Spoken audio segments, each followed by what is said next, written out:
Islam did not wait for movements, Islam did not for revolutions.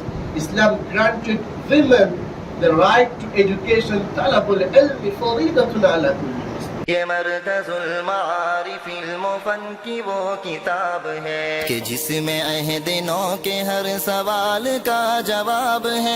ये मरकज़ुल मारिफ़ इल्मुफ़न की वो किताब है जिसमें अहदिनों के हर सवाल का।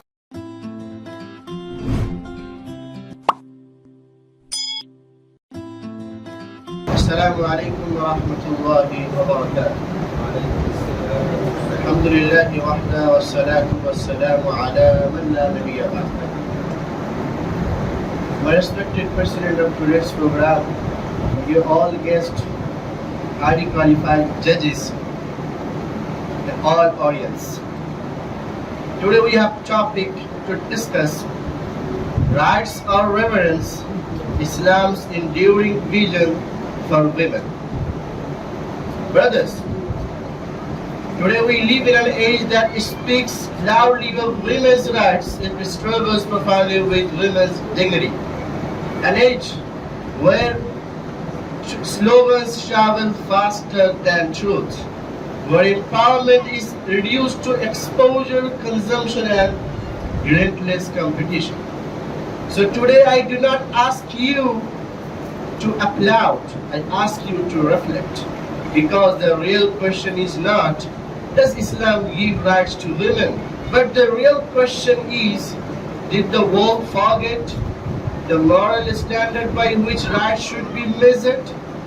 My brothers, 14 centuries ago, when daughters were buried alive, when women were inherited like property, and their consent became and carried no weight, Islam rose not as a reaction, but as a correction. Allah Almighty said in chapter number 4, ayat number 1, Ya ayyuhan nasu ittaqu rabbakum alladhi khalaqakum min nafsin wahida. O mankind, fear your Lord who created you all from a single soul, not from a superior man and a lesser woman. From one soul, equal in human worth, equal in spiritual capacity and moral responsibility. My brother, this was not a rhetoric. This was a law. Brothers, let me take you to Mecca, where before Islam reshaped the world, a man came trembling to the Prophet sallallahu alaihi wasallam. His voice was broken, face pale, and confessed that in the days of ignorance he had buried alive his own daughter, and described that how she, the little girl, clung to his beard, and how she wiped the dust from his face with her tiny hands, and while he dug her grave. The companions stood frozen, and the Prophet sallallahu alaihi wasallam, the mercy to mankind, wept. In Musnad Ahmad it is mentioned, فَبَكَى النَّبِيُّ صَلَّى اللَّهُ عَلَيْهِ وَسَلَّمَ حَتَّى ابْتَلَّتْ لِحْيَتُهُ. The Prophet sallallahu alaihi wasallam cried until his beard became wet, but he did not humiliate that man. But he opened for him the door of repentance, and Islam declared forever the end of this brutality. And Quran thundered, وَإِذَا الْمَوْءُودَةُ سُئِلَتْ بِأَيِّ ذَنبٍ قُتِلَتْ. When the girl buried alive is asked for what sin she was killed. Chapter number 81, ayat 8 to 9.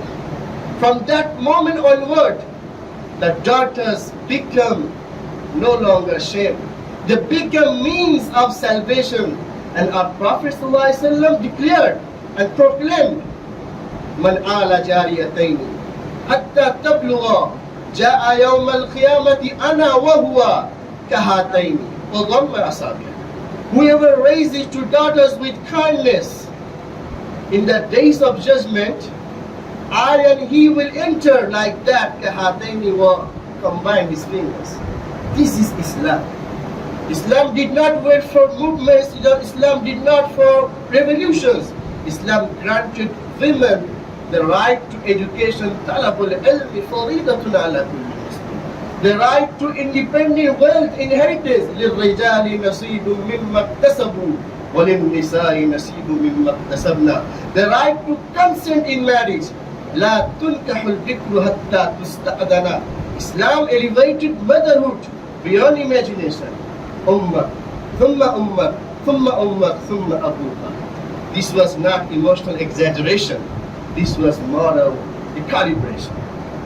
Today, many societies claim to have liberated women. Measure success by how visible, exploitable, marketable women become. Islam asks a deeper question.